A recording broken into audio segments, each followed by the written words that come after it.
A map like this is definitely what you were hoping for. But you mentioned this 2-week break, Harrison, and yes, it is great to be back. But for a team like KCP, I really hope they utilize this 2-week hiatus quite well. I mean, they didn't have the best performance last time they were out here. Losing to Nocturnes, I think that surprised a lot of us. Some say that's just Nocturnes on a revenge tour. They're simply better this stage. But maybe KCP have fallen off the horse a little bit. They need to get back in that groove and find their momentum. And what better team to do that against than LiViD? Of course, there are some extra elements here. You've got Rexivy in play. That can definitely shake things up because you're reuniting this Rexivy Xeno Whitlock trio that you've got in play. But we'll have to see how that shakes out on a map like Oregon. We'll take a look at our bans, though, and see what kind of operators we're not going to have to deal with on this map. Flores taken first off the board. Then we're going to see Thatcher gone. No surprise there. But the Wamai does keep things nice and interesting. Yeah, Flores, we've seen as that operator that can kind of circumnavigate that anti-projectile utility, go right through the Wamai discs, the Jaeger ADSs, and just go and blow up the shield. If you're not actively watching the drone's path, sometimes it can be a little bit hard to shoot, as the drone can just jump forward, lock down in midair, and they can't shoot it anymore. It becomes indestructible. So, Flores, who has been an operator we've seen kind of come through on his own into Oregon, it makes sense that, starting on the defense, LiViD don't want to deal with that. And Wamai will thus follow because without the Flores, it makes it a little bit more difficult. Valkyrie and Thatcher, though, being completely standard bans. I was really excited for a sec. I thought we were going to see the Ying because Ying executes downstairs are pretty cool. Usually they come with that E-box drop, but we're not going to see it. Instead of it's just going to be that standard lineup, Zoph, Mav, Sledge, Iana, Hibana. Attackers need to locate and defuse as Yeah, nothing too crazy from either team to kick things off. The Mira, of course, has been left on the board, and that will shake up how all of these objectives are played out. That's going to be Carnage B whipping that one out to start. Those mirror windows will generally see one facing that south side towards Laundry, and the other could either be over towards Freezer, over towards Pillar, or over facing into Elbow. A couple of options for that second one, but you generally do have a couple of those standard placements. Same goes for the Aruni gates. You don't have the Wamai in play, so to add to the projectile burn that the Jaeger, Whitlock in this case, brings to the table, you bring those Surya gates and you have so much of that projectile denial. There's going to be a lot of that focus on this Elbow and blue side of things, I would guess, but as KCP have proven, not only this stage, but last, they have pretty much so many different options at their fingertips when it comes to attacking this basement site. We've seen them approach from blue, we've seen them approach from this pillar side, and we've seen them go for those classic split Laundry and Freezer sided takes. We've also got not only that Mira anchor presence on site, but a roam as well, 3-tiered. From LiViD, they've got one man upstairs. I believe that is the Malusi of Xeno. Whitlock holding down split, making sure that if... Oh, no, it's actually Rexivy on the Aruni. If Rexivy needs to fall back, his, first choice is probably going to be Attic, and that's going to be covered as long as Whitlock controls meeting. But poor drone work already from the Pioneers. Gomez starts his entry over towards the shower hall, but there's no drone in front of him, at least not one that checked white stairs. And Rexivy is going to get the freest pick of his life on an important utility operator, and as Inrio just face checks into Attic, Rexivy's going to take him out as well. He's got the rotate in a tower. Rexivy figures, hey, I don't need to waste any more time when I've already got 4 nades off the board. An important intel operator like the Iana, I can just fall back and he's going to tag team with Whitlock and hold meeting for as long as possible before they just drop down the open E-box hatch. Well, Jolton looking to change things around, but not quite able to do so. Now facing 3 players, all upstairs at the same time. Omega has now fallen off. No more Freezer stairs contest happening for him as he'll rotate back downstairs towards the basement. DS has now secured full control of Kitchen because considering the amount of time they have left on the clock and considering that LiViD found the 2 opening picks, they're going to be more than comfortable to rotate all of their defensive presence down to the objective itself. Now, that is a very smart decision here. It will give KCP the firm control of Freezer they were looking for, but now instead of taking that control and getting those picks that come along with it, you now have 5 defenders to deal with on the objective itself and only 3 players to do it. You do have a good bit of potential, good bit of that utility left remaining. You've got 2 hard breaches, you've got that soft breach from Wimpy, and these 2 kills to quickly equalize is exactly what KCP want to do. Zeno has something to say about that. However, as Jolton will take another fight over by that freezer box, and that will come out with the Malusi winning that one. It's going to be Wimpy and Diaz left remaining here. You'll have Diaz contesting now up freezer. Wimpy working his way around pillar and can't find the first, and Zeno on a triple kill to close out the round. An excellent performance and a great start for LiViD. Yeah, and it all started with that roam. Rexavy just holding down dorms. It didn't seem like there was much info on him at all. Like, Gomez just walked over towards White, easy kill for Rexavy, and instead of droning out the Aruni and pinpointing where he is upstairs and being like, all right, let's send a couple people to get this refrag, they've got a drone in front of them, we know where he is, instead it's just Inrio alone, no refrag potential, no info, face-checking Attic and losing the fight.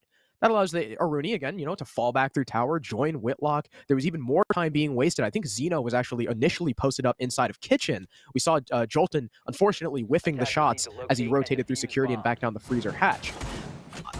And like you highlighted, I like LiViD's decision to bring everyone back. They already wasted, like, what was that, like a minute 30, a minute 45. They had a 2-man advantage. Pioneers, they push down, sure, they get a couple of picks, but again, what do we see from Jolton? A lack of info. He assumes freezer is clear after those first 2 kills because they were able to nade Whitlock off the same position earlier, but Zeno has replaced him. So Jolton sprints right into him. The last 2 Pioneers members are very separated, and Zeno just wins his last 2 fights. And that's honestly a pretty fun mistake that if you take KCP's history from last stage, I really was not expecting them to make. I mean, it's kind of why I highlighted earlier as we were getting into this map, like, KCP need to shake off whatever's been happening in this stage, right?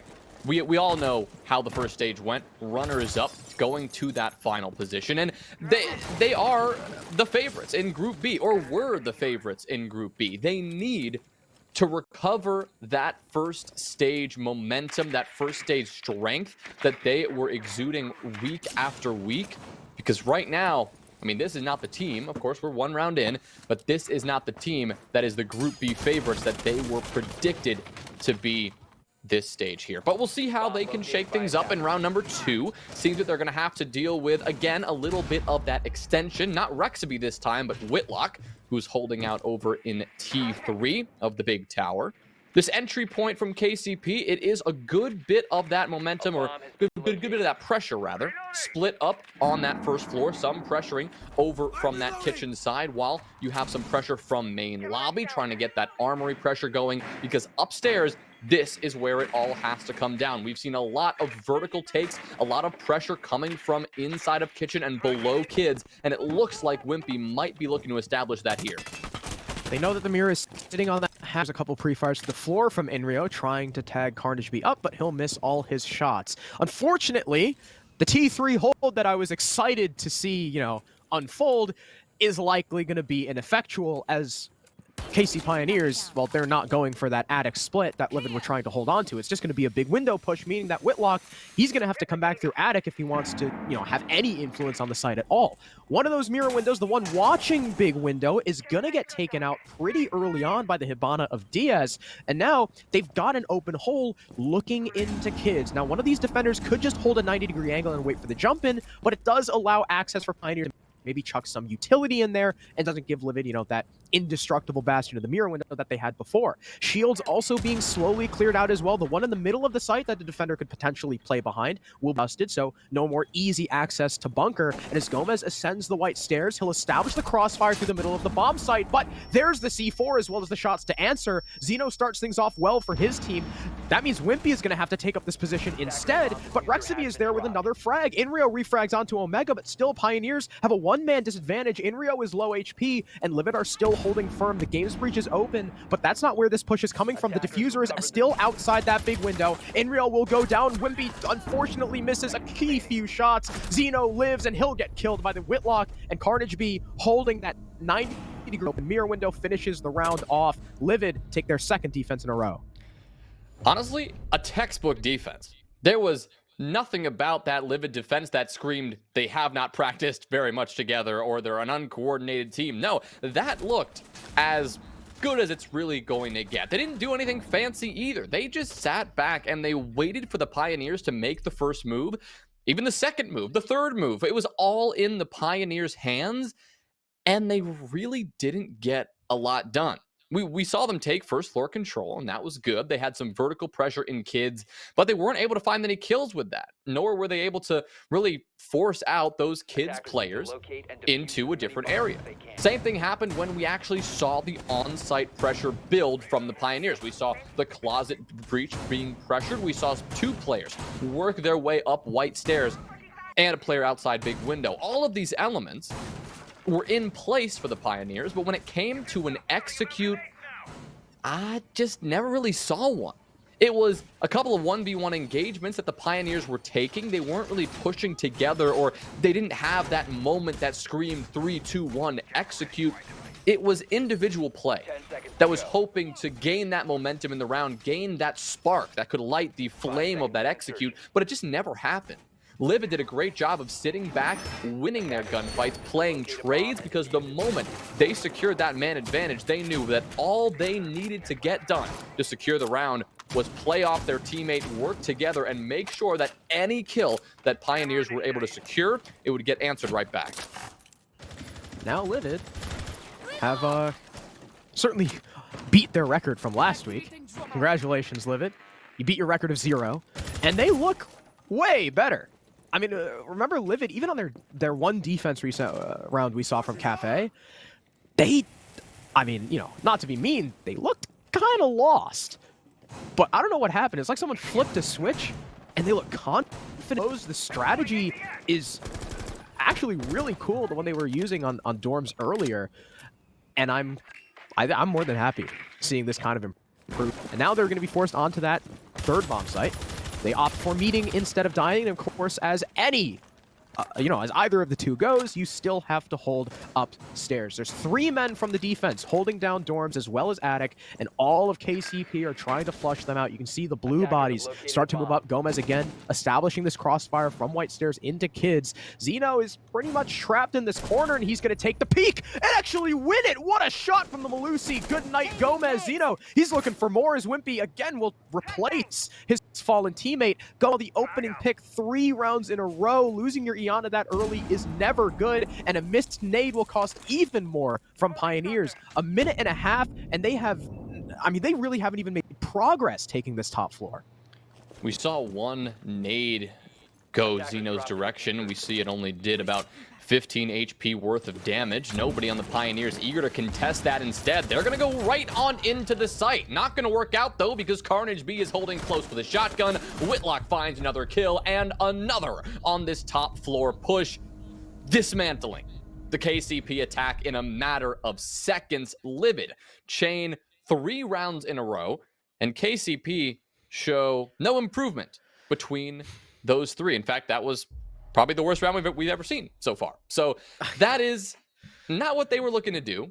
Not what they were looking to do, especially considering this is LiViD. You're coming into this week, and I'll say this one last time. The importance of this week for the Pioneers cannot be underscored enough. They had a rough play day last time we were here. Yes, it was 2 weeks ago. They've had this break to recoup. Maybe it's reset their mental. Maybe they want to work on their strats. Whatever it is, you're coming into the week that is going to define the rest of the stage. It is going to define our expectations, the rhythm for these teams. This is not the way to start off this match. Yeah, I mean, already in the first 3 rounds, we're missing some pretty fundamental stuff from Pioneers, it feels like. First round, their intel game, not great. Second round, the execute They just stalled out for so long and they lost that early pick and everything fell apart. And again, round 3, we kind of saw a little bit of both. The top floor clear was taking a really long time. Zeno decides, hey, I'm just kind of trapped in this corner. I'm just going to peek white. And he wins his fight against Gomez. The nade coming through to refrag, it misses. And Pioneers are like, all right, we're stuck. We got to do something. And they decide to rush security, something that they obviously didn't have a lot of intel on because they didn't know Carnage V was sitting in a corner with a shotgun. And Pioneers, I mean, this is not the second place Pioneers that we saw from last stage. I don't know what's going on with them, but LiViD have dismantled them 3 rounds in a row. And unless this timeout just did something miraculous, I don't know. My confidence in Pioneers is starting to waver. I do like the use of the timeout here. That's one positive I'll highlight. It's good that they are using that now. They're not waiting until LiViD get more rounds on this defensive half. You want to stop the momentum here. You only get 60 seconds to do it, but like you said, maybe that is enough of a miracle to reset the way this map has been going here for KCP. Right now, they're going to have to attack basement again. We saw how that went the first time around. It was probably the closest round we had so far, but it started out with just mistake after mistake. If you remember, it was Rexaby tearing apart the top-down clear that the Pioneers were attempting to get done with, and they just never really could do it. I mean, Rexaby put in all that work. You had all that support from his team on this first floor in kitchen, dining, and meeting room, all of these positions secured until LiViD felt that they could rotate that manpower back to the objective. A different format, though, we're seeing right here. KCP have been allowed to get firm control of this top floor and this first floor because LiViD aren't contesting it whatsoever. Instead, all 5 defenders, maybe 1 player over on tower stairs, but everyone else is downstairs waiting for KCP to make the first move. You can even just see this from their operator lineup. I mean, Mira, Aruni, 3 shield, where this is a much more closer to the chest, turtle-style defense. And they're banking on the fact that, hey, with Pioneers unfortunately dropping some of their fundamentals, maybe utility clearing is going to be one of them. And I know a lot of people in chat are probably thinking, hey, it's Oregon defense. It makes sense that LiViD are up 3-0. You know, that's not the end of the world. It's not about that. It's the way in which LiViD have been winning. I mean, just look. Pioneers have 4 kills in 3 rounds. That is not just Oregon defense.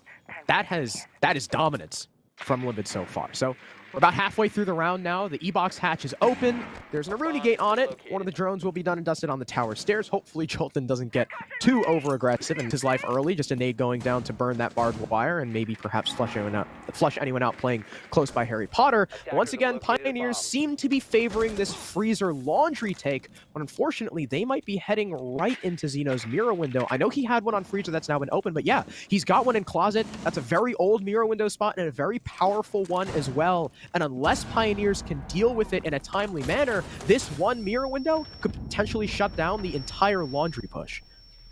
Yeah, Zeno playing close behind at the cover of smoke to assist it. Not going to swing out here, just waiting for the pre-fires to come through while a flurry of kills come from elsewhere. Gomez gets 2, Diaz gets another, and all of a sudden that is going to be Zeno, the player in the closet, and Rexaby left to hold this one off. Looks like KCP will blind themselves, but that's not going to be a problem as Wimpy and Gomez will just walk on in and win out that round. Not exactly sure how that push was able to be so successful. I know we missed a good bit of that here, but I think it really started with that freezer pressure. It was really a resounding push through freezer. You had the pressure combined in pillars, and well, there you go. You've locked down that long haul, you've locked down laundry, and Zeno stuck in the closet instead of helping in that closet. Really couldn't do much to help.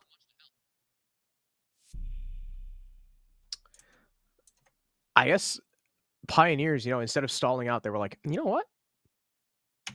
Let's just walk in.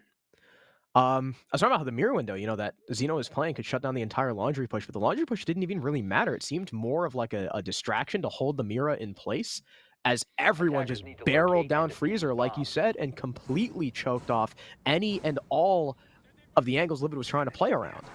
And we saw what? 1 refrag from LiViD that whole round. Pioneers just had every single little bit on locks. That was way, way, way better from Pioneers. Hopefully we get to see that on their Dorms attack now as well. This is another one that they struggled with. The mirror windows, unlike last round, actually worked in LiViD's favor. And they stalled out. Mainly because their white presence was kind of ineffectual. That's the guy you're relying on to, while the rest of the attack is pushing big window, someone's posted on the game's breach. He's supposed to keep the people in attic from rotating into kids, keep the person playing bomb from rotating out, and make sure this site is cut in half. But both Gomez, who got taken out early, and Wimp, who replaced him, were unable to do that. So hopefully there's something from KCP that changes. Maybe, you know, I don't know, maybe some other, I don't really know what you could do on white at that point because they just kind of lost their fight. So I guess hopefully they don't do that.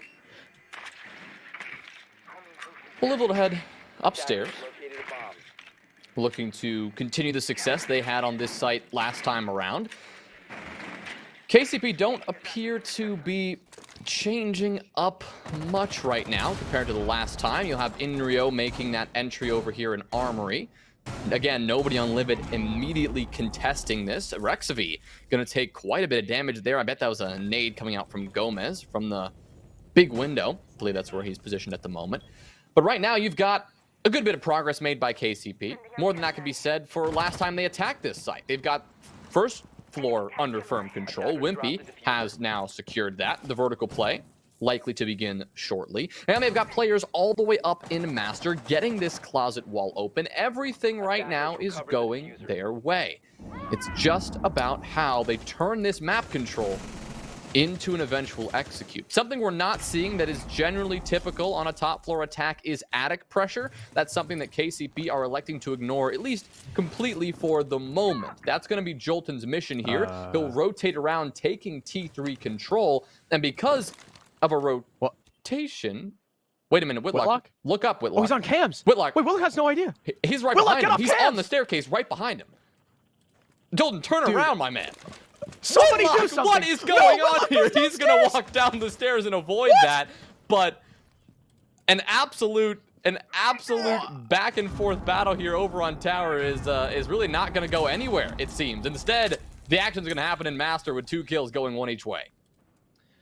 Xeno's going to be able to C4 Inrio right after the nade was thrown to clean up the downed Omega we saw earlier, and the low HP Rexavy gets finished off. There's Jolton late tower presence as well. It was never called out from Whitlock because he had no idea. It's a free kill for Jolton. Wimpy takes out a site player. It's just Whitlock on the retake, 1v4. 30 seconds left for the attackers to do something, but there's the nade. Whitlock, he's still prone. He's not going to be able to escape it, and it's not even the explosion that kills him. It's just Wimpy with the pistol. That was a comedy that occurred over in tower, and something that actually ended up working in Pioneer's favor because Whitlock had no idea Jolton was there. The Maverick rotated so late that it was never called out. The player in attic didn't expect it, and the Pioneers had the perfect surprise pinch on the site. Wow. That one, I don't know if we've ever seen something like that. That was comical. At least in the last couple of stages here. I mean, wow. They were within 5-6 feet of each other. I thought Jolton was going to die going down the ladder, and then Whitlock was just on cams. And then Jolton never looked behind. The first time we saw him turn around was when he heard Whitlock get off the cam and run down the stairs. He heard that, obviously, and yeah, you have the sound, but he was like, wait a minute, let's just ignore that and go towards the site, because he did not want to mess with that. So hey, it worked out in KCP's favor. The majority of the round was going their way prior to that, so I'm not going to say that's the reason they won that round, but it was definitely a contributing factor because you didn't have that call, and like you said, you had a player who felt that they could retake attic control, or they could wide swing into attic because there's nobody there, because their teammate, Whitlock, had firm control of tower, or so he thought, until a few moments ago. So an interesting back and forth there. Goes in KCP's favor. LiViD, they've got one more round here to come out in the half victorious, but if not, if this goes 3-3, that would be a phenomenal turnaround for the Pioneers since that timeout. Yeah, LiViD, they really want to collect this round and make sure this half doesn't slip out of their favor. I mean, getting 3 in a row and then being unable to secure a 4-2 half is not great. We also see another shift from the Pioneers. Gomez, who has been on a little bit of a carousel, is now on the Lion. Which, I don't know. Last time we saw the Laundry defense, LiViD weren't too keen on moving in the first place, and that allowed Pioneers freezer pressure to kill like 3 people in the span of about 5 seconds. But hey, if they just want to make sure that those defenders are locked down even more, then so be it. Maybe Pioneers were expecting a little bit more of a roam presence, but the Mira was shown, I believe. And that's an operator LiViD have been, I don't want to say crushing, but definitely abusing so far through this half. Hopefully it'll be a little bit more effectual this round, as last time, Pioneers just walked down Freezer and killed everyone anyway. Right, LiViD aren't going to contest the map control. Again, the strategy that actually, well, didn't work last time they were here, but maybe they'll change something up in terms of the actual on-site presence. Maybe they'll contest pillars a bit heavier. Here, it seems that Inrio is going to be that first player to rotate around, while the rest of the team is bunched up over right above that E-box hatch, right above those tower stairs, ready to just pressure on down and begin this onslaught. They've rotated away from their initial pressure on the freezer side. It means that LiViD can't quite be certain exactly where this attack is going to be coming from, but as those players down in freezer and on that freezer cam slowly realize, wait a minute, nobody's pressuring here, they should be able to rotate and position, knowing that KCP are going to go for this E-box drop. You've got the EE1D from Gomez. You've got that moment rush that you need. The question is, can you get it done before your players start to fall away? Jolton is the first player cut down. A nice C4 from Rexavy to finish off that kill. Now the 50-second mark coming and going. KCP now going for that execute. And the Lion scans didn't really come out at all. They drop right into E-box, right into the waiting arms of the defense. First, it was Jolton taken out, then Whitlock gets his double onto Gomez and Wimpy, and Diaz is just behind the barrel, slowly getting choked off by a gas canister. Unfortunate for the Pioneers, the Lion pick and the hot drop into E-box not working out, as they had not fully taken pillar control from tower stairs before they had done that. Unfortunately, with Jolton going down, he was that tower guy, and the E-box players were kind of on an island with their only support being in bunker, one of whom was downed. So I appreciate the attempt from Pioneers. Unfortunately, that execute was choked off very quickly. Another situation where it feels like Kansas City Pioneers are kind of beating themselves. It almost feels that way. And obviously, that's not giving enough credit to LiViD. They're playing fantastic Siege. This is a very good team they're going up against, and their defenses, for the most part, looked impeccable. But what's surprising to me is that LiViD, they're not doing anything out of the ordinary. Their strategies are, you know, pretty default. Yes, the Mira has been something nice to shake it up, but in all of these executes, it feels that KCP are just not accomplishing that normal checklist. Not doing the stuff. They're not doing the stuff. This is, we love when teams do the stuff, Harrison. And they're not doing the stuff. There's things that they're missing, and when it comes down to that push, it seems that they're just not quite fully prepared for it, or they don't have all their ducks in a row, and they walk in expecting success, and LiViD are clearly a good enough team to punish them for it. We're going to have to see that change around on the defensive side, and thankfully for the Pioneers, they don't have to do the stuff. They can be the team now that sits back and waits for LiViD, and now we're going to see the coordination and that strat side of LiViD, how much they've been putting in that work. That's where we're going to see it really come to the test, is on this attack. Something else I noticed about the last half, every single round, no matter who won it, it was a pretty dominant showing. I mean, not a single time did we get down to even a 2v1. Everyone had at least 3 members remaining for the winning side. And now we're going to see, is LiViD truly a new and improved team, or was it just Oregon defense? Whitlock early down Freezer, trying to find a free frag, but no one's actually exposing themselves. And it seems like both of these teams are favoring the early Freezer pressure and maybe that little bit of laundry as well. But no one's really covering Omega while he goes for this laundry hatch. Wimpy is going to take that opportunity to light him up through the wall, putting Omega down. I mean, your primary planter now at just 1 HP is going to be very susceptible to the 2 C4s Pioneers have at their disposal, as well as the gas canisters from Jolton. So hopefully, towards the mid-round, someone's going to swap off with Omega. Well, we'll see now the freezer pressure continuing to build. A nice flash coming on through, and Wimpy is going to be forced to back on off. Still has a Vulcan shield at his feet, but choosing to play it a little bit safer. Another flash going in to burn that utility, followed by the nade. That should be the end of that Goyo shield there, and it should give LiViD control of freezer. The problem is they still have a lot of utility to deal with. One of those pieces of utility comes in the form of the toxic gas. Jolton using one of those to delay this early push, hoping that LiViD are forced to make this execute at the later stages of this round. Omega actually gonna just drop right on in now that the Yana drone provides the intel that she needed.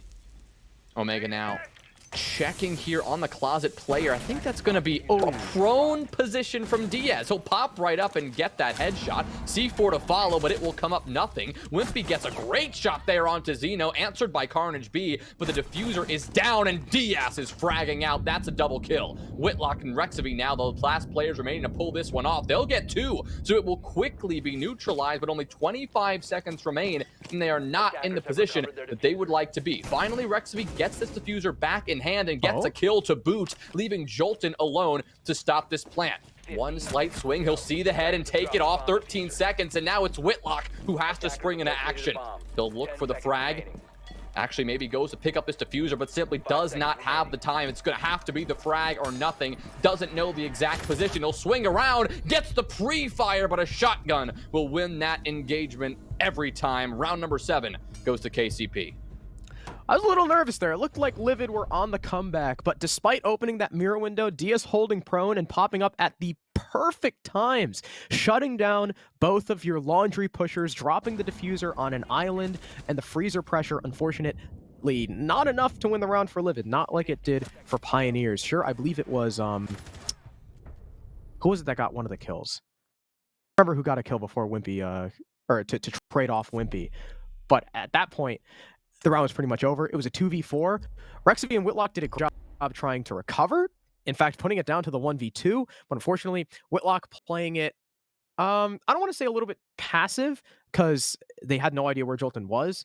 I think Whitlock had a good position. It was just the lack of intel really doing them in. The plant spot from Rex, Jolton could see from the rotate without having to expose himself from freezer. And by that point, Whitlock, again, no intel. There is a plethora of places where Jolton could have sprinted to in that time, and Whitlock was just left searching with no leads. So, Pioneers take a pretty good defense. LiViD, their attack, again, I think was just down to DS popping up at the perfect times and catching those 2 players off guard. I mean, we saw the first kill onto Omega. Omega was peeking like the double door. I think they did a little bit of assuming, which is always the death of teams. They assumed that once the mirror window was cleared, DS wasn't going to play in box anymore, and they ended up wrong, and that's KCP. They take their first defense. Plus, you saw we had, there was the Yana and the Maverick in play. So you had double the nades. Theoretically, the perfect thing you needed to take down DS, who was sitting prone in closet. But by the time they knew the mirror was there, and by the time DS actually found that kill, both of those nade players were out of position. Over in freezer, didn't have the time to rotate all the way around and assist. So a couple of those elements just going the way of KCP. LiViD was just not able to adapt soon enough, and it really just comes down to a really good time management, time waste from KCP. They did a really good job slowing off that freezer pressure as much as they could. Surprisingly so, considering they didn't put anyone on that second floor, on that first floor, to actually contest that initial push that LiViD were making into the map. They were still able to use the utility they had, use those toxic smokes, use those Vulcan shields, all of them compounding to just waste time, force LiViD into that uncomfortable position, and so they had to force the issue. And they were able to do it quite well. I mean, they were the ones in that 2v1 situation in those last few seconds, but you had the smoke in the right place at the right time to deny that plant and force, that last player to really make a full running, just has to get that kill kind of effort, and it just couldn't happen. Yeah. Of course, that That is only the first round of the new half. It's not completely telling of how the rest of the half is going to go. I think LiViD, their attack wasn't necessarily poor. It wasn't, it wasn't like, oh, what the hell are they doing? This attack sucks. It was still pretty well put together. It was just a couple minor things here and there, just like we saw from Pioneer's defenses. Although most of the rounds were pretty dominant that LiViD won, it was just like one or two minor little mistakes that Pioneers weren't completing that would end up just completely shutting the round out for them. So, a couple similar issues that we see from LiViD's attack that we did on Pioneers, but of course they still have time to clean it up. They're still in the lead. They still got, one round of buffer. We're just waiting for all the players to trickle back in because I think, what did Jolton say? They couldn't pick an op or something. So we had to rehost, but all 10 players are back. We're just waiting for ours. One thing I will say about LiViD is that they look, I don't want to say more aggressive is the wrong term. How do I say this? They look more comfortable taking fights, I think is what I want to say. Because if we go back to their Cafe game where they got 7-0'd, the only person who was really taking 1v1 gunfights and winning them semi-consistently, because of course they did get 7-0'd, was Whitlock. Whitlock has more than enough help right now. Carnage B has been fragging out. Omega is even, who is usually towards the bottom of the scoreboard, is getting his picks. Rexavy, the brand new pickup, although being new and although being primarily a support flank watch player back in T3 and a smoke main, he's been fragging out as well. It seems like everyone from LiViD, even Zeno had a couple highlight plays too. Everyone from LiViD is contributing, which is something that was sorely missed in their game against Aqualix, which is, definitely a contributing factor to why they're taking Pioneers so close. Well, Basement, now that that's been wrapped on up and KCP came out victorious, we'll head upstairs to our customary secondary bomb site of kids' dorms. And we'll see how LiViD can make this one happen. KCP on their attacks, on that first time, the one that did not go so well, we saw really no attic pressure being applied, right? It was that first floor control that they secured. They focused on taking kitchen and getting that vertical pressure. Then they put somebody over in closet. They opened up that wall, and White Stairs was that third prong of the attack, in addition to Big Window. Now, I'd like to see LiViD go for this attic control. I generally find that if you're not going for that full vertical pressure, if you're not bringing a buck, if you're not bringing, multiple soft creatures, you really should go for that full top floor take. And based on this lineup we can see here from LiViD, I don't think we're going to see too much focus on the vertical, but you do have those nades in addition to the impact that Whitlock and the Zofia bring to the table. So there's always some room for a couple of well-placed nades right at the feet of any defender just sitting in a corner, or in this case, behind a mirror window, because as she has remained on the board, like we highlighted earlier, both of these teams are making sure she is a staple of every single defensive round. We want to shift over to the attacking lineup. Something that's a little bit interesting that we didn't see from Pioneers that we are now seeing from LiViD is the Nomad. Pioneers opted almost every single round to bring 6 nades. They had Maverick, Sledge, and 4 out of the 6 rounds, I think. They had the Iana, which was Gomez.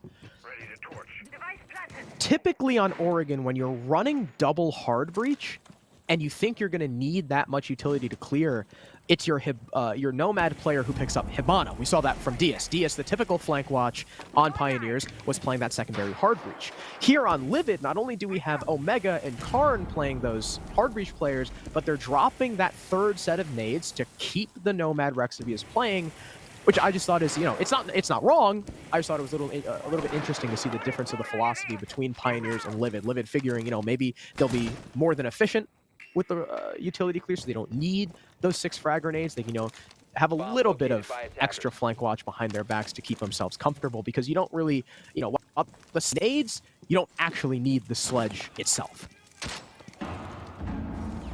Well, we'll see. You mentioned utility. We'll see that Gone 6 being used here by Zeno as he tries to deal with some of that utility in the site or burn anything that they can. Rexavy has actually taken full control of attic, as nobody on the side of KCP is contesting that actively, but Inrio, despite that, is Gonna be happy to find the first kill. That's Whitlock to fall. That kill found over by that closet breach, I believe, by the Mira, just sitting comfortably behind that game's rotate. Really, this attic pressure is going to need to actually come all the way through and continue to pressure these kids players, because if not, then this trophy push is likely going to be unable to go down successfully. Great shot there from Zeno, but Gomez, playing quite aggressively out in the open, is there to neutralize, cutting down Zeno in return. Rexavy gets one, but again, it's Gomez on the swing, getting a double. Rexavy in the middle of the objective, trades that right back, but a nice C4 from Wimpy changes things up right away. Carnage B with a nade in hand instead of a gun. That is not going to pay off, as KCP will equalize the score with a successful Dorms defense. And with the exception of last round was the closest round we've had this whole match, and Dorms is right there behind it in second, down to a 1v2. That round was, I'll say, interesting. LiViD had a pretty standard attic game split, you know, as normal, with one player posted outside the big window. You had Whitlock die first, which was not great. But there was a pretty quick refrag as Zeno got aggressive and he took out the Mira playing white. So that's the white defender now down. The game's breach is just that much safer to move through should LiViD opt to. And then the rest of the round was just weird timing stuff. Like, Zeno got caught with a nade in his hand by Gomez.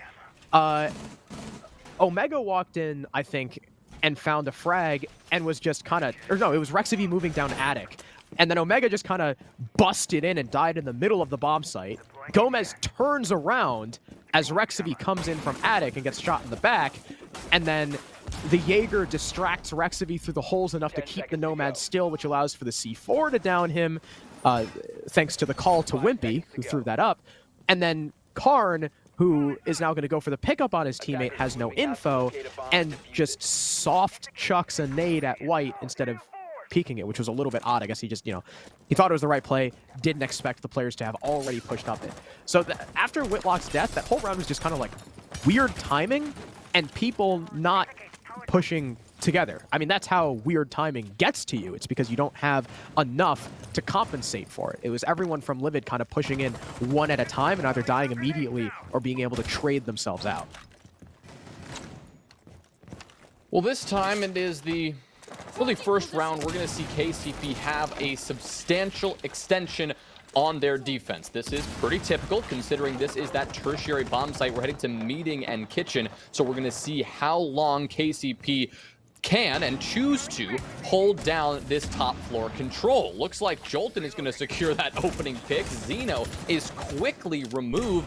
Another aggressive peek from these top floor players. That is Jolton with an excellent shot to kick things off here, and that is going to hamper significantly LiViD's chances at taking the top floor, at least in a reasonable amount of time. Omega looks to potentially be rotating upstairs, but instead is going to focus on applying this meeting pressure, because now with that loss upstairs, LiViD may be forced to shift their priorities. Carnage B has taken control of Trophy here, but two players are pinching. Wait a minute. The diffuser is going down. Omega getting this plant down sneakily here in meeting. No C4 in sight, and KCP have no idea. Great shot from Omega to continue this advantage, because now it's a post plant with 8 players still remaining in this lobby. Diaz looking for a kill to change the course of the round, but Whitlock in an aggressive move will win that out instead.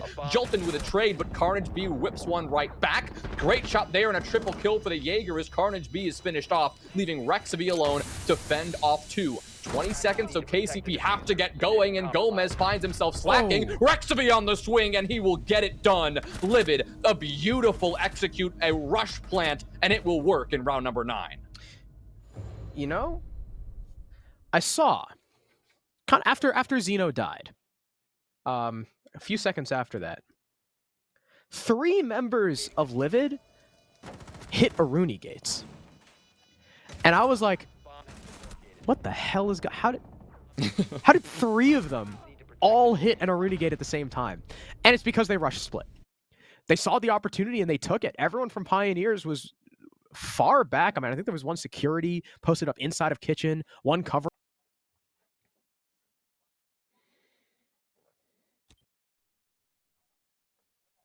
Attackers need to locate and defuse as many refrag, bombs as they late can.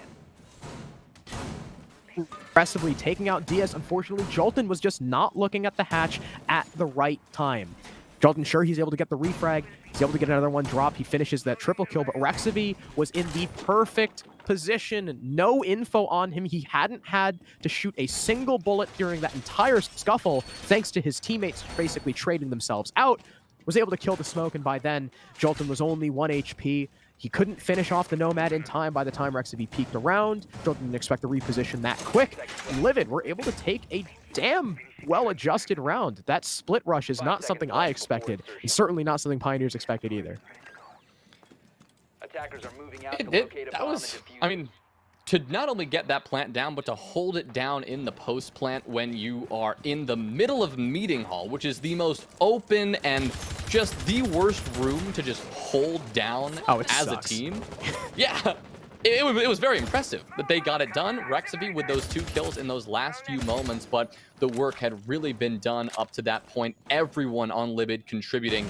And I really like the play that Whitlock made. It's not something you often see. Not only you get the bomb down, but after that, instead of playing passively in a post plant, you see an attacker actually push through the objective, and it's something that you see more in a game like Valorant or CSGO. It's less of a siege kind of tactic where you push all the way through the objective to get those defenders who are rotating back and catch them off guard. Of course, Whitlock found only 1 kill with that before being traded out, but that was just another element that made KCP struggle on that retake. Seems that they are going to be struggling once again in this round, as 2 kills have already gone the way of LiViD. A lot of early engagements, which is more than can be said compared to that last round. Round number 9 was a long time before we actually saw some gunfights go down.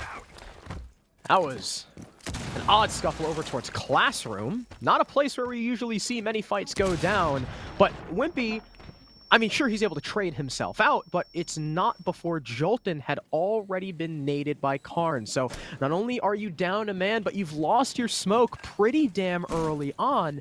And if I'm not mistaken, I believe Omega has already largely done his job opening up the security hatch, which, may as well have also been done by the Maverick as well, and opening up that laundry hatch. DS is going to make his position on the steps of T2 known as he fires some pot shots over towards Whitlock, and it's going to pre-fire the Zofia into oblivion. Night Whitlock, we're down back to a 3v3 with the HP advantage squarely in Pioneer's favor as Carnage B, the remaining hard breacher and likely who would have been your primary planter, is on just 1 shot's worth of health. Very susceptible to both of the C4s, still in Pioneer's back pocket. 50 seconds now. Here comes the push from Xeno, looking to establish pillar control, but the Malusi is still lurking around. A nade will come through, but it will not catch the Malusi's back. DS able to just narrowly escape the explosive, as well as the shots to follow up. Inrio will collect the kill onto Rexavy. The Nomad, who is going to be the primary planter. Carnage B pushing solo down. Freezer is taken out as well, and that leaves just Xeno upstairs in a 1 versus 3. All of the Pioneers members tagged, but with very low time remaining. He's only got about 20 seconds to play with. This round is near undoable.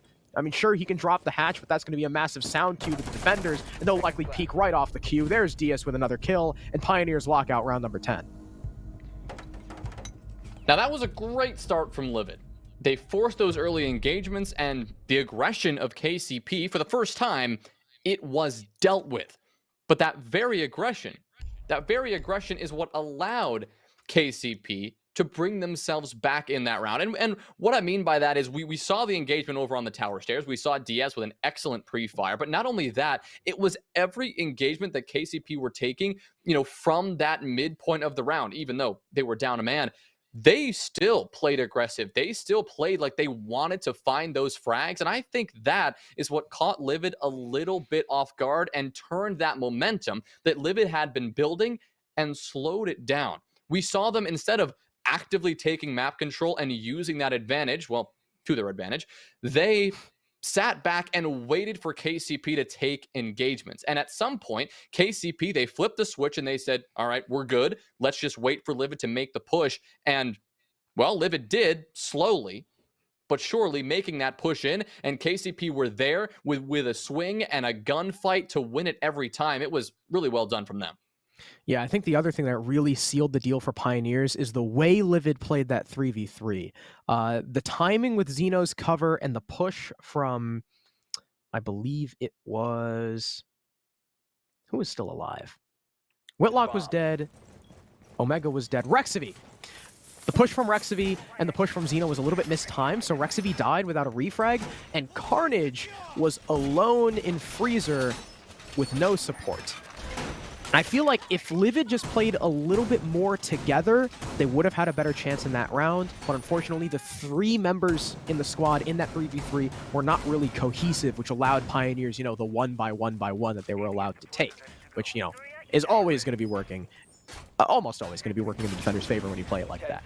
And now Pioneers, they go back upstairs to Dorms, the site that they had won right after Laundry earlier. Thanks to, again, some really weird timing from the attack. But Pioneers are going to be playing it pretty differently. Mirror window on the kids' wall, facing onto big window, but this is definitely an unorthodox one. It's actually in attic, facing tower, and Pioneers are going to be looking to hold onto tower itself for as long as possible. Not only do they have that, but they also have a Rooney Gates and a shield stacked up inside of Trophy to deny early master presence. So while Pioneers, they don't have a lot on site, they have a lot of utility kind of pushed outwards to make sure LiViD, as they go onto the vicinity of the site, don't have that control for free. This is where we're going to really see LiViD tested for the first time, because as a relatively disjointed team or new team coming into this, not only do they have to identify what they're dealing with, they actually have to deal with it. And seeing these more unorthodox setups can take a lot of time on the attacking side. And if KCP, as long as they don't give up any early or free kills, LiViD will find themselves in a very uncomfortable position very quickly. We'll see Omega try to begin this entry over towards the master side, but a perfectly placed deployable shield, and now you can see a couple of toxic smokes. That's going to be from Gomez. Will delay that process even further. That's going to mean both Omega, Xeno, and Carnage B will be delayed in that endeavor, or that's Whitlock rather, over on that side. Carnage B has made his entry over on the west side of the map with Rexivy as they work their way below, taking control of this first floor, a point where KCP are not contesting whatsoever. They are going to hold down this tower side. They're going to hold down Trophy, even Armory. We saw a player in there until just a few moments ago. So much map control still in the hands of KCP, and LiViD are yet to deal with it. Whitlock, the first player now to make this initial push, but we can see Inrio tucked close in Armory is not going to bother contesting. Jolton will take a good bit of damage here, but will remain alive with 60 seconds left to go. LiViD have a lot of work to get done. Inrio doesn't even have to peek. His position here is just wasting away the time, but here's the swing. Oh my god, Whitlock knew it was coming since the Aruni Gate turned off, but he'll still lose it. Xeno will follow up with another, but Jolton gets a C4. It's a 3 versus 3. Jolton very lit up, but LiViD have that control they were looking for over towards the master side. Inrio taken out, unfortunately not able to make it work on Armory. They can't actually get the games wall open yet either. They're just going to opt to just straight up destroy the Hibata pellets, map the wall open instead, and Jolton's going to finish off Rexivy. That was the White Stairs player. He was oh so important in making sure those Kids North players could not rotate out, and now it's just Xeno and Karn coming from the same direction. Xeno's going to get shot in the back by the player playing bunker, and Karn moving through the breach gets caught out. Pioneers take round number 11. LiViD, they have a flash in the pan, a moment of greatness as they take Trophy, but the site execute was just way too late and they couldn't cover all the angles. That's why you bring out some interesting strategies now and again, right? Maybe they've only scrimmed that a handful of times. KCP, doesn't matter how confident they were in that strategy. You pull it out against a team like LiViD who has not had a ton of practice time together. This is the kind of result you can expect to see. You catch LiViD off guard. You force them to take extra time droning out, gaining information about exactly what they're dealing with. And when it comes down to it, if they're not perfectly prepared for it, and if they don't have the man advantage to speak of, well, I think the outcome is going to be quite clear. And we saw that perfectly unfold there in round number 11. These two teams have put up an incredible game for us, one that I don't think any of us expected. We all thought KCP would come out here with a commanding lead, but finally they have retaken that lead. They have moved ahead to match point, and it'll be the final round of regulation to see if LiViD can force this into overtime and at least get out of here with 1 point. It's looking like, once again, Pioneers are going to switch things up. They've got the Vigil in play now, which is not something we've seen before. Him comboed with the Mute is going to deny a lot of these drones, and Pioneers, with the site being meeting, are going to extend into dining, making sure that if LiViD go for this horizontal, they're going to have a tough time doing it. And once again, you know, you said last round is where we're going to see LiViD tested because they're going to have to go against a weird strategy. But Pioneers, I think they found, you know, the secret. Throw the unconventional at LiViD. It worked out last round. I'm going to be hoping that it works out this round as well. The upstairs presence, not as heavy as we saw, you know, that one round from LiViD where they had 3 men up here. They're just going to be sticking with 2, with one guy just kind of hovering on white rather than fully locked down upstairs, which is, you know, sure, it can give some good control to LiViD, but without LiViD being able to, you know, rush split again, and Pioneer still fully holding that horizontal, it's going to be a tough egg for LiViD to crack. Well, if you remember, last time the reason LiViD did go for that rush is because Xeno was that first player on the top floor clear and died pretty much within 30 seconds. So if LiViD, you know, play this the way they wanted to play it last time, I expect to see a more cohesive and put together top-down clear. But right now, they're a little bit slow to the draw. They have top floor control, but they don't quite know it yet. Nobody else on KCP is actually playing on this top floor, at least from what we can tell here.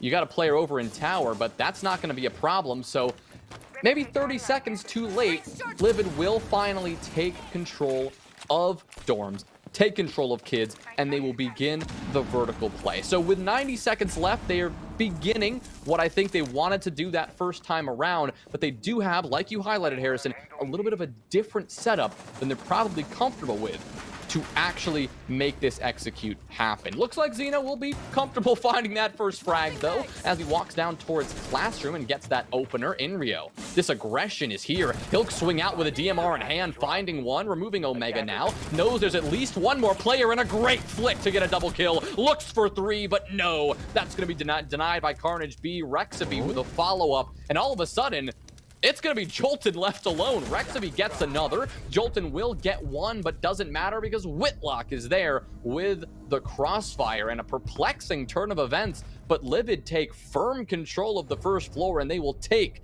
round 12, sending us to overtime. LiViD with a great start to the round, but I thought Inrio was about to be the savior.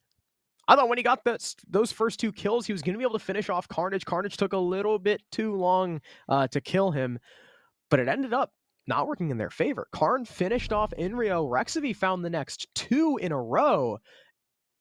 And that last Jaeger player from Pioneers was just kind of left on an island. Sure, he was able to get one, but, you know, didn't end up going his way at all. And, I mean, LiViD were just kind of given that control upstairs. Once a minute and a half hit, the Pioneers weren't really contesting it. LiViD just poked at him, opened a couple walls, and Pioneers were like, all right, that's it. We're out. We're booking it.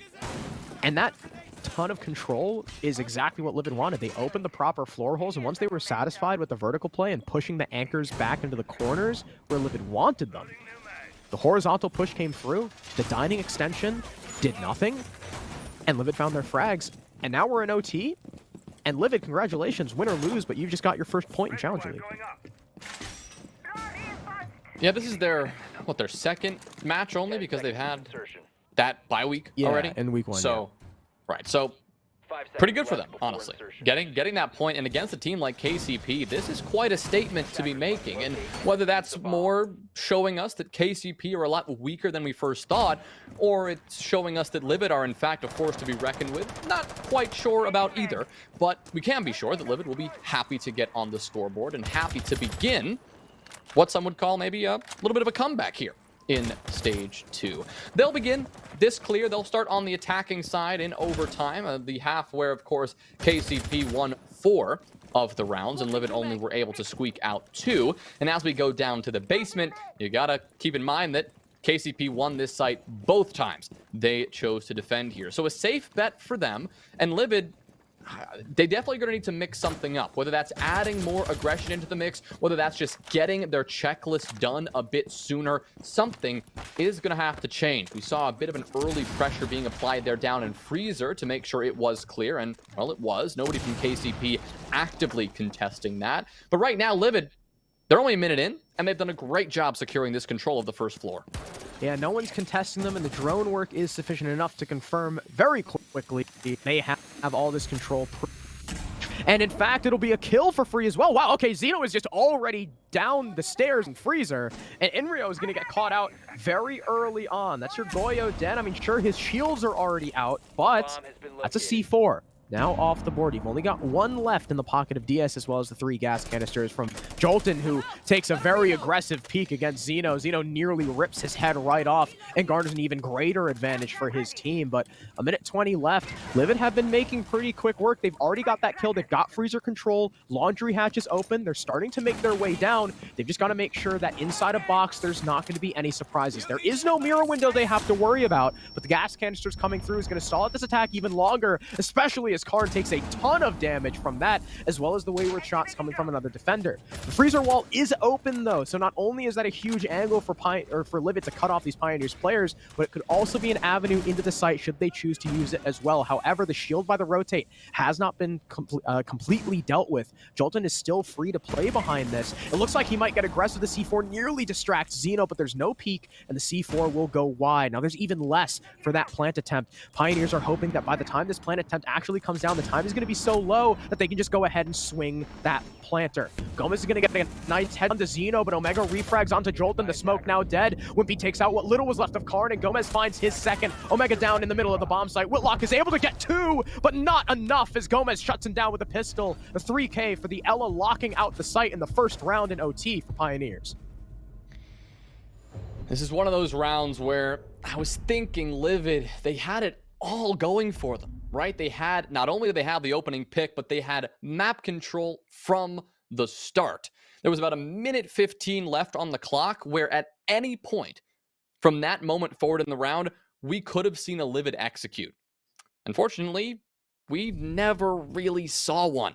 They got into their positions in Freezer and in Laundry with about 60 seconds to play. But what happened for the next 30 seconds is what lost them the round. They sat and they waited. They didn't wait for someone to rotate around. They didn't wait for the information to be acquired. They had all of that going for them, at least from what I could tell. They waited for KCP to swing them, and they waited for free kills.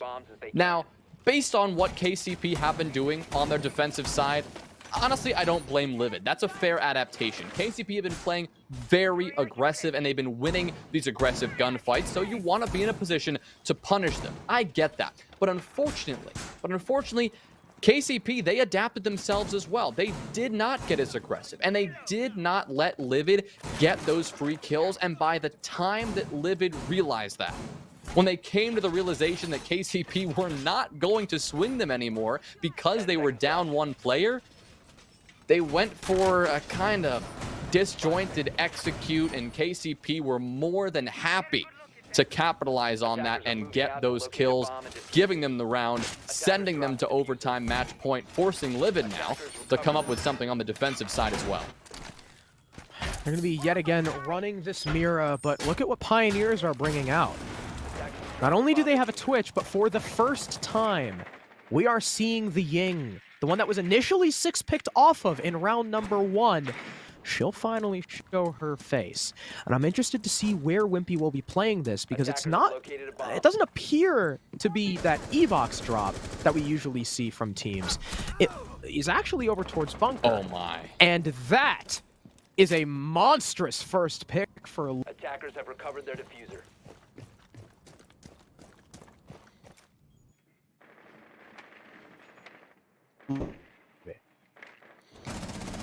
Rexavi just sending us back to round number 1 of this match, where he just roamed free on the top floor, forced KCP to just face check angles, and already got those 2 opening kills to practically give LiViD the round before KCP even got into the map. Now, we're starting that pattern once again. The question is, how aggressive does Rexivy want to get? Does he want to rotate away and play a bit safer?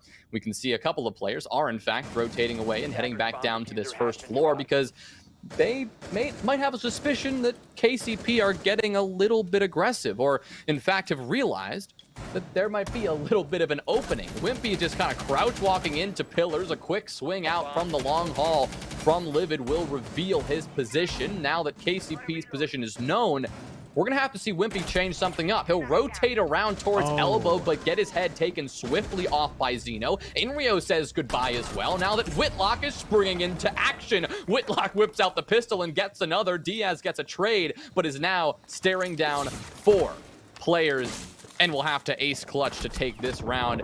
Already taking damage from just about everywhere. You've got a player over in kitchen playing that rotate. You've got 2 players staring at the E-box hatch from below. This round is all but secured from LiViD, and round 15 is coming right up.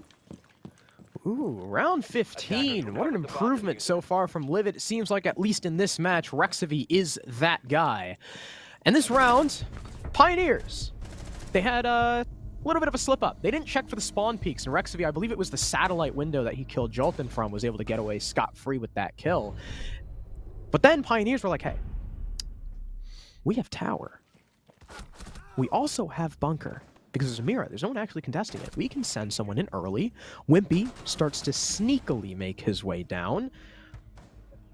But what happens? The Malusi face checks, finds the Ying. They call out, okay, Ying's already back. We gotta make sure they can't establish this early pressure. The window and elbow is opened. I'm not quite sure whether it was by the Twitch drone or by Carnage. Or Carnage himself. I assume it was by Carnage because I didn't hear any of the drone, and I doubt a drone was going to be able to get that deep. So Carnage opens the E-bar, and what does that do? I think it actually baited Wimpy into peeking it. Because Wimpy heard the mirror and he's like, wow, I have the sightline into sight now. Peeks it and gets creamed by Zeno and Freezer. So now the only guy you had to establish that early sight pressure and freak the defenders out is now gone. The call out comes from the LiViD defenders. Hey, 3 guys? They're pushing tower. The roam from the Aruni and the Jaeger has not been dealt with. And what does that mean? Whitlock is going to peek green. Not only does he find a frag, he downs another, whips out the pistol, finishes the down, and that leaves the Hibana of DS all alone because the early sight pressure didn't work out and the roam was never dealt with. Pioneers tried to do too much at the same time without actually 100% committing to anything. Well, now LiViD, they have gotten themselves this far, but now, for the first time, they are going to have to find a way to win an attack on dorms. Something that they were not able to do, of course, in regulation. The only 2 attacking rounds that they were able to secure was when KCP were forced to head to meeting as their 3rd bomb site of choice. So KCP, they're sitting pretty right now, and they're going to be rocking with a pretty similar setup to that more unorthodox one we saw. They're going to be heavily contesting trophy. You've got multiple Surya gates standing in the attacker's way just on this master side. But on the side of LiViD, they're changing things up as well. Rexivy is pulling out the Ash. I think the first time all map we've actually seen Ash come on out. And, well, unfortunately for LiViD, that's not going to be going in their way at the onset. That's Omega, one of your 2 hard breacher who has now been removed from play. Gomez claiming that kill and dropping the diffuser down, just peeking behind this deployable shield, and that is the power of this trophy hold. That will finally be dealt with, or at least the deployable shield, rather, has been removed. But LiViD have made very little progress. KCP have firm control of this top floor, including Inrio, who is once again holding this more unusual position in Armory. So not only do LiViD have to deal with a more confusing setup than they're used to, oh my goodness, they've got a lot of work to do, I was about to say, but that is a beautiful nade from Carnage B. That says goodbye to Inrio, and that is a phenomenal way to bring things back. But with 1:20 to go, they still have their work cut out for them here. Yeah, Omega, he should not have been taken out on that balcony. You don't need to expose yourself fully to burn away the shield. And we know when Gomez pulls out the FMG9, he's not screwing around. He is an absolute demon on that gun on the smoke. He likes playing the more aggressively, and the FMG9 is pretty much his baby, as we've seen throughout this season so far. But luckily there's that equalizer. Like you said, a brilliant nade took out that Armory player, but down goes Carnage B, and now the issue becomes the hard breach. You have none, you cannot open games, and this situation just went from bad to worse. The C4 finds one, Jolton finds another, Azino whiffs his shot. It's Rexavy, the new pickup, in a 1 versus 4. The monthly tournament demon, the T3 superstar himself. Can he do it in T2? He's got 4 players to cut through, 30 seconds to do it. Fighting against the Jaeger and Attic is just going to waste time. The clock is slowly ticking away. The wall not yet open. He's going to have to breaching charge it if he wants to run through, but he doesn't have any. And Gomez just wide swings him to shut the match out. A brilliant showing from LiViD. With Rexavy, they look much improved, but it was not enough to pull the wool over the eyes of the Pioneers. Though it's an OT, Pioneers will take that 2 points and continue their dominant